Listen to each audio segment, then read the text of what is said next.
Told you, it's linked to me in your head. Why do you think they discredit in the first place? I'm telling you, I'm not your teacher. The creative spirit is. Let's see them discredit that. Especially once you learn this language, it will be undeniable. And once you fully start to connect to the spirit and work with it and learn to play that guitar, forget it. They're not going to discredit it.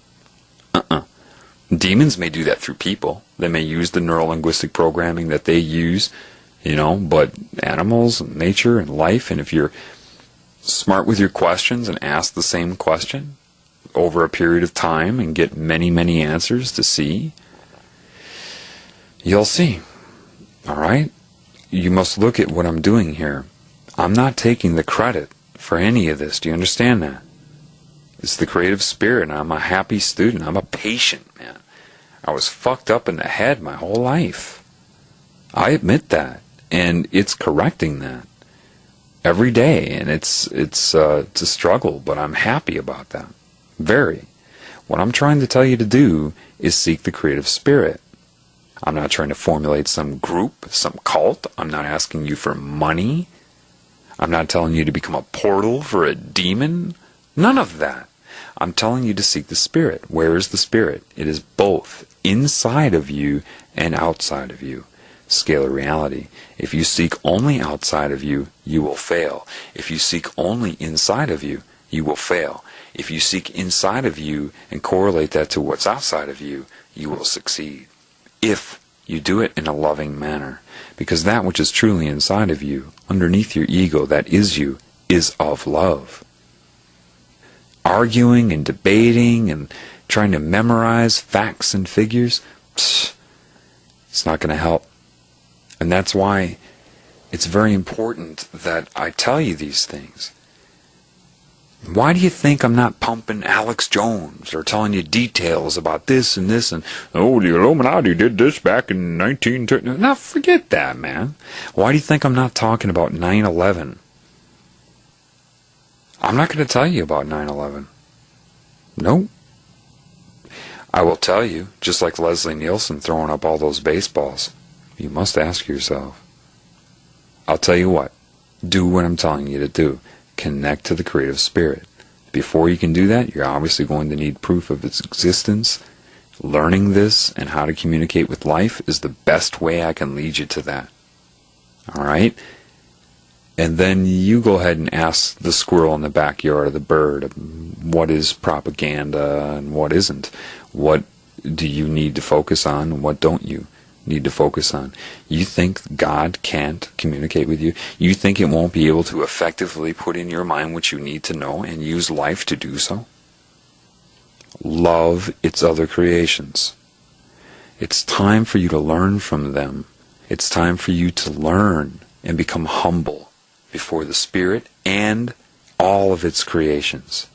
Meaning, you're going to have to be able to become humble to a bunny rabbit, to a squirrel, to a deer, to a bird, and admit to them that you're insane. You may have a larger cerebral cortex, sure, but you must humble yourself before God's creations that are connected to God and thrive off of God's spirit and love. Humbling yourself before them is to humble yourself before God. Humbling is not getting down and bending over and taking it up the behind. It created you. Humbling means knowing. Knowing. Knowing what? You'll see. You'll see. Deep down you want something that knows all that you don't know. And it will always be honest with you. You won't have a problem taking direction from it. Because it's not an issue of having a problem with authority. This is an authority. This is that which creates everything, man. Without it, you would not be. And it created you so that you could have free will, your conscious experience. Like I told that girl tonight. I said, it's interesting. Because of my awakening and because of what I'm going through, I know why we've talked. I know the reasoning behind it. She understood that too. I said, but you see, we also had a conscious conversation. We had an individual experience that happened at the same time. It's my choice if I want to focus on the conscious conversation or look and see the deeper meaning of how it's coordinated. I told you in The Healing Begins Now, you can see yourself as the floating finger if you want. You can see yourself as the right finger, the left finger, all at once. That's your choice. And that's why I use this learning to play guitar thing. At first, you're always going to be looking for it. And you have to be careful. Don't create a delusion over this, okay? But you'll find as you kind of come into the swing of things that you don't have to do that all day. You've got a right to live. You've got a right to go out and enjoy yourself. Yeah, the problem is that through media, you're going to see that it's all satanic. You're going to see that it's all to control your mind. So your ability to have fun by going to movies and all of these other things is going to be fundamentally limited. But interacting with people, socialization and activities and all these other things, that's part of life and expressing living. And the more active that you are, the stronger your spirit anyway. And you don't have to sit there and read into what everybody says all the time. First of all, you won't be trying to do that once you learn how. But you don't always have to be focusing on that. That's your choice. You know what I mean? I mean, how many questions can you have? There are crucial questions.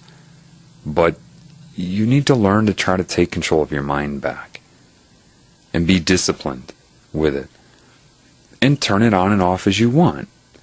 You can sit there and talk and have a normal conversation, sure. You can look at it after and see what it was from a larger perspective also. I'll tell you, when you connect to the creative spirit, your life will become anything but boring. You'll have more interaction in the woods than you are used to having with all kinds of stimulus. Right now, when I say get off the TV, most people don't. They're kind of maybe believing that it might control your mind.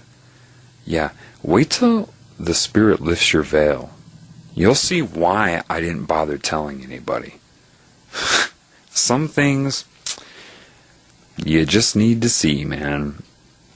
When your veil is lifted, magazines are going to look a little different to you.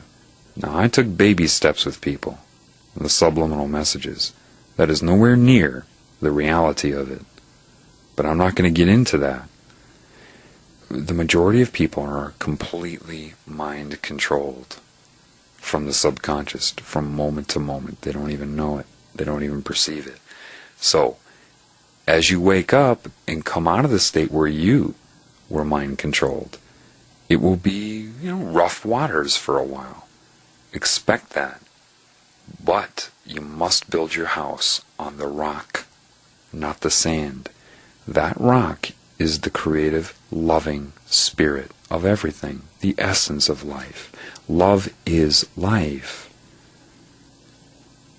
A lot of you will actually be scared of normality, that you're actually part of a spirit. Oh, this is traumatic. I think it's funny because I laugh at myself. I mean, I keep thinking of that William Shatner scene in Amazon Women from the Moon. They're all beeping and flashing. I mean, because if you really open up to it, everywhere you look, people are giving you subconscious responses to your thoughts. And I can see certain people going through that and just like, but that's when you try to recalibrate. And I'd say pray to God, but that's not the way to say it. Most people don't know what prayer is. You don't have to mouth words, man. You just have to focus on why you love. Now, the biggest block to God is guilt and shame. That is the huge one. You're in a situation where they've got